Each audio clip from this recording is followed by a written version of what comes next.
Coming up on NBC 26 today, a man's body is found in a ditch in Fox Crossing. What we know this morning about the investigation. Plus, a community mourning the loss of a Sheboygan County teenager after a crash involving black ice. And after last night's Green Bay City Council meeting, the Colburn Park pool veto stands. Hear from the mayor and the community.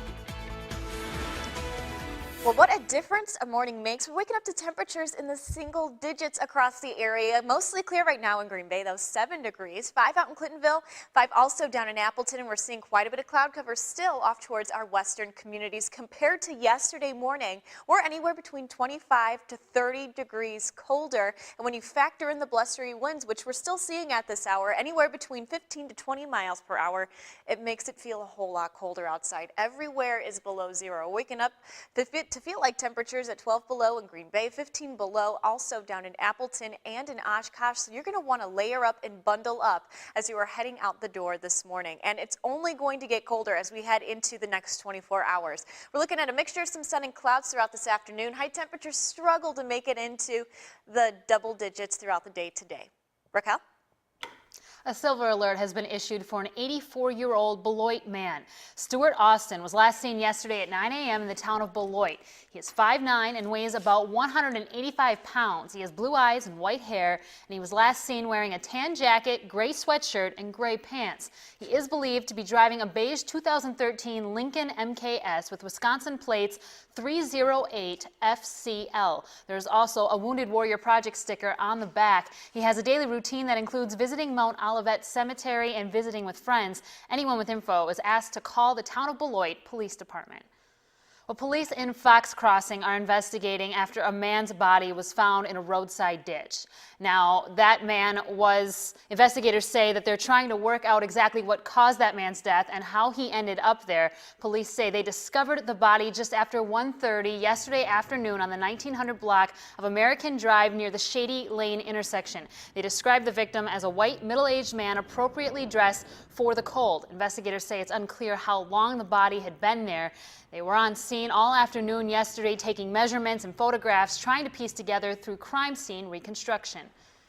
At this point, our investigators are basically talking to area businesses and just trying to see if we can pinpoint something to lead us to an answer as to what had occurred here.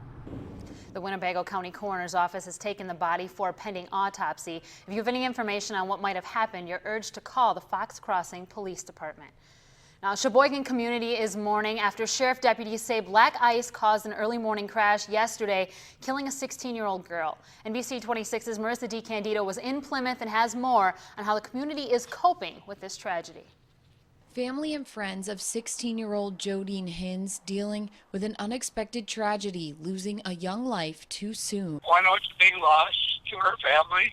The Sheboygan County Sheriff's Office says Hins was driving on County Highway U Tuesday morning in the town of Linden when her truck hit a patch of black ice around 7 a.m. Her car went off the road into a ditch. According to the Sheriff's Office, she was thrown from the vehicle and died at the scene. A 16-year-old passenger was also in the car but wasn't hurt in the crash. Here at Plymouth High School, Hins's teachers and classmates are trying to cope with this tragedy. The Plymouth School District Superintendent released a statement saying in part, quote, "We are grieving the loss of one of our students. We are very saddened by this event and our condolences go out to the family," end quote. She was a very outgoing, fun person. Family friend Rick Reamer knew Hins through her passion and dedication to showing horses. He says this is devastating for her family. Because I don't know if this is just shock, but I talked to her dad this morning, and he said he didn't know if he'd be able to show horses again. Hins was a sophomore at Plymouth High School. In Plymouth, Marissa DiCandido, NBC 26. The school district had counselors on hand for students yesterday, and they'll continue to have them available throughout the week. Now, sheriff deputies have identified the 77-year-old pedestrian hit and killed near Kaukauna on Monday. Investigators say John Jansen was getting his newspaper around 6:30 a.m. when he was hit by an SUV on County Highway N. The sheriff's department says the 23-year-old driver is cooperating with their investigation.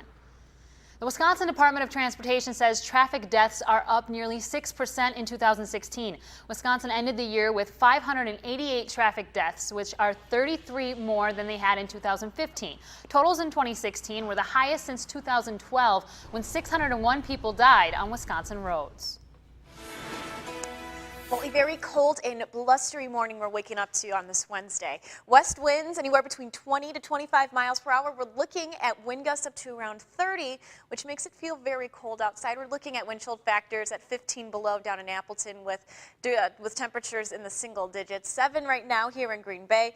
12 below, it feels like right now. We're looking at northwest winds between around 15 to 20 miles an hour. We're looking at mostly clear conditions though, Green Bay and along the Fox Valley. Mostly cloudy out towards our western communities. We're going to see a mixture of some sun and clouds throughout the day. Today it's going to remain on the colder side with highs only near 11 degrees, and that hits by around your lunch hour. Raquel? Well, Manitowoc police investigating a gas station robbery. It happened at the Mobile gas station on Calumet Avenue just before 5 o'clock last night. Police say the suspect held a gun to the clerk and demanded money. He then took off, and police used a canine unit but couldn't find him. The suspect is described as a white man in his mid to late 20s with a deep voice. He was wearing all black with something covering his face. Anyone with information about that case is asked to call police. Now to an NBC 26 update. A 19-year-old man was sentenced to 1 year in jail for shooting a 9-year-old in the face with a BB gun back in July. The boy from Kimberly was hosting a lemonade stand at the time. Yugani Tetzlaff was also ordered to write a letter of apology to the child. Once released from jail, Tetzlaff will be on probation for 3 years. A not guilty plea in court today from Leonardo Chasen Paredes, one of the 2 men accused of running a card skimmer operation in Green Bay. Investigators believe he and Orlando Romero Santea attached makeshift devices on gas pumps at 2 Shell gas stations in November in an attempt to steal customers' credit and debit card information. Both face felony identity theft charges. The 115th Congress is now in session. The first order of business, a ceremonial swearing in of newly elected and re-elected members. Among the top priorities for the senators include confirmation hearings on President-elect Trump's cabinet picks. And on the House side, moments after being sworn in as Speaker of the House, Paul Ryan simultaneously swore in the entire U.S. House of Representatives on the House floor. Republicans have control of both the House and the Senate. Wisconsin Senator Ron Johnson was sworn into office yesterday. He posed for photos with his family and Vice President Joe Biden. Johnson won re-election, beating Democratic challenger Russ Feingold.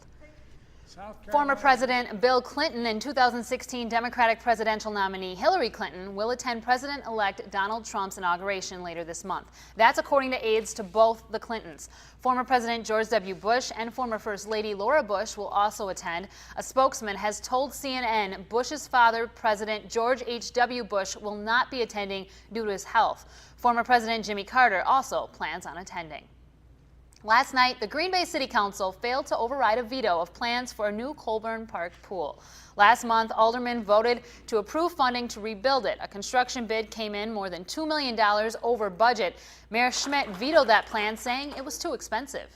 We tried our hardest, and just our hardest wasn't good enough, and I'm just really sad about that, but I'm really proud of the group that we started and the relationships that we made and all the efforts that we accomplished. I think that this never really got going in the right direction. I think if we can take this back as a Parks Department, as a city, I'm confident that we can do something that's fiscally responsible and supports the neighborhood.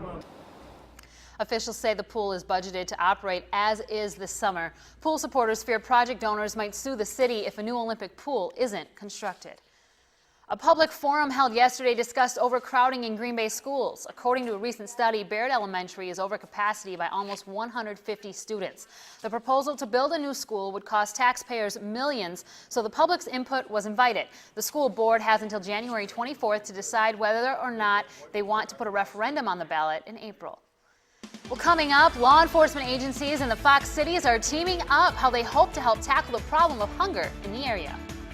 The Arctic air is here, and it's going to last for a while. How cold will it get? We'll have the details coming up next. You're watching NBC 26 Today.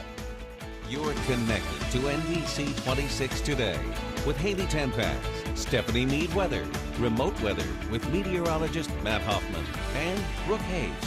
NBC 26 Today, keeping you connected.